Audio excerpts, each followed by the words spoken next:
She stood in the doorway, smoothing the front of her jacket like it might calm the nerves shaking behind her smile. "Do I look okay?" "I have a date," she said, trying to sound casual. I froze. Not because of the question, but because of who was asking it. She was my neighbor Claire. The kind of person who remembered birthdays, returned lost wallets, and brought soup without being asked. For years, she'd been everyone else's safety net. Tonight was the first time I'd ever seen her unsure of herself. "You look great," I said honestly. Then, before I could stop myself, I added, "But I bet I can make you stay right here." She laughed, surprised. "Oh yeah? How?" I glanced at the half-finished bookshelf leaning against my wall.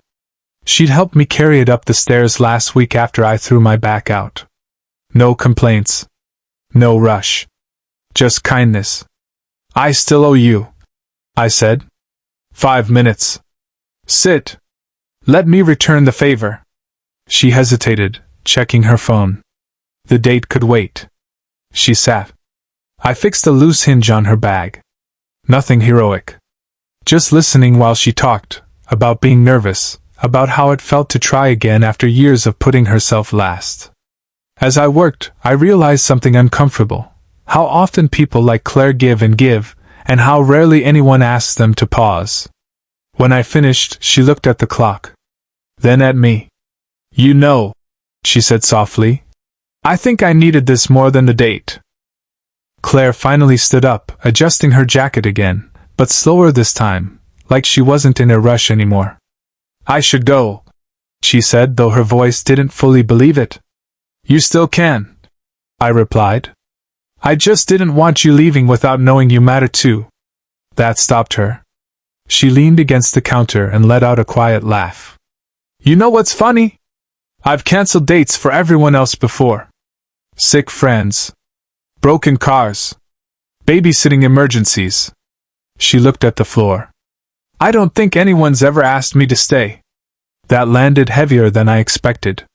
I offered tea. Nothing fancy, just a chipped mug and a warm kettle. She accepted like it was a gift. We sat across from each other, talking about ordinary things. Work stress. Bad dating stories. How exhausting it is to always be the strong one. Then her phone buzzed. She glanced at it once. Twice. And then, she turned it face down. "I think I'll reschedule," she said. "If he's worth it, he'll understand." Something shifted in the room. Not romance. Something quieter. Recognition. She told me about her divorce. How she'd spent years shrinking herself so others could feel comfortable.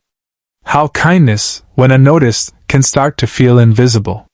I listened. Really listened. No fixing. No advice. When she finally stood again, she looked lighter, like someone who had just been seen. "Thank you," she said. "Not for the hinge. For reminding me I don't have to earn rest." At the door, she paused. "You didn't make me stay, you know." I smiled. "I know." She nodded. "You just made it feel safe enough to choose myself." And that felt like something worth holding on to. The next day, Claire knocked on my door again. I wasn't expecting her. She had a date scheduled. But there she was, holding a small bag of groceries. "Thought I'd help you with lunch," she said, a little shy. "And I wanted to show up instead of rushing through life for once." I invited her in. As we unpacked the groceries, she laughed over simple things. A slightly bruised apple, a jar that wouldn't open. It felt ordinary, but ordinary had weight. There was no pressure, no performance. Just two people sharing space and time. We talked about dreams she tucked away, painting, traveling, even starting a small bakery she'd always joked about. And for the first time, she spoke of them not as someday ideas, but as things she wanted now. "You really made me see something yesterday," she said softly. I forgot it's okay to put myself first." I realized then, the hinge, the tea, the few minutes, it wasn't about me helping her. It was about giving her permission to breathe, permission to pause, permission to be seen. Her phone buzzed again, a reminder of the date she had rescheduled. But she ignored it. Instead, we spent the afternoon cooking, talking, laughing, watching the sunlight stretch across the kitchen floor. At one point, she paused and looked at me, her eyes bright. "You know," she said, "I didn't just stay for the tea or the help. I stayed because someone cared enough to notice me." And in that moment, I understood the power of small acts.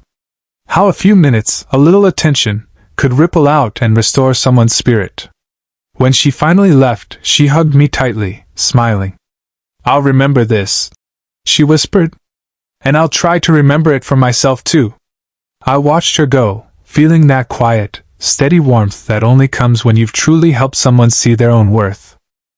A few days later, Claire stopped by again, this time unannounced, with a small bouquet of wildflowers.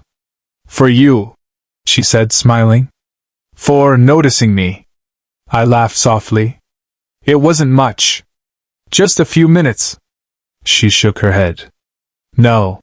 It was more than that. It reminded me I can choose myself, even when everyone else expects me to give." We sat at the kitchen table, the sunlight catching the petals, and for a moment, there was nothing else in the world but that quiet space between us.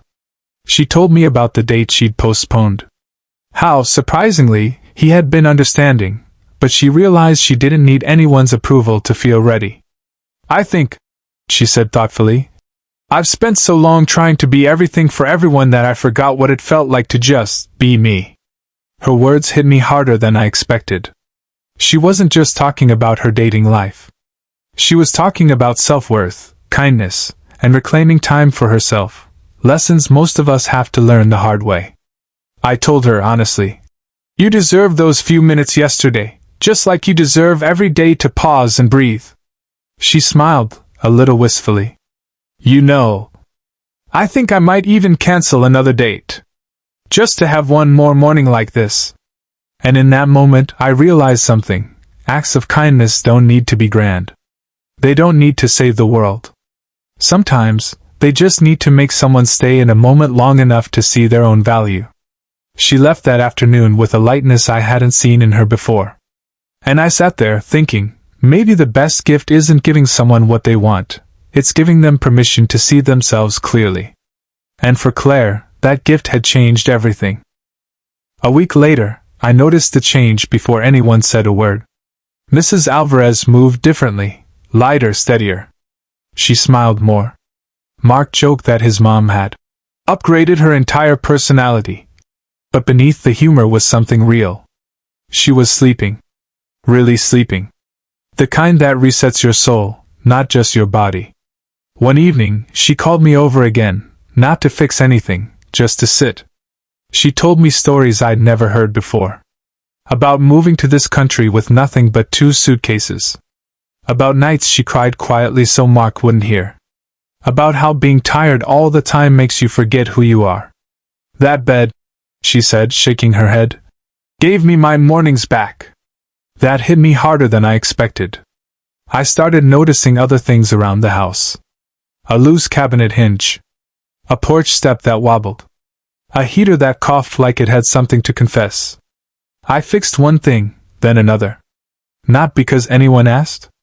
Because I finally saw how many people walk around carrying invisible weight. Word traveled fast in the neighborhood. Someone's uncle needed help moving. A single dad couldn't afford repairs. An elderly neighbor needed a ramp before winter. I kept saying yes, even when I was exhausted, even when my hands hurt. One night, Mark asked me why I kept doing it. I didn't have a clever answer. I just knew that building that bed reminded me of something simple and powerful. You don't need money, status, or perfection to matter. You just need to care enough to act. I thought the bed was the kindness. I was wrong. The bed was just the doorway.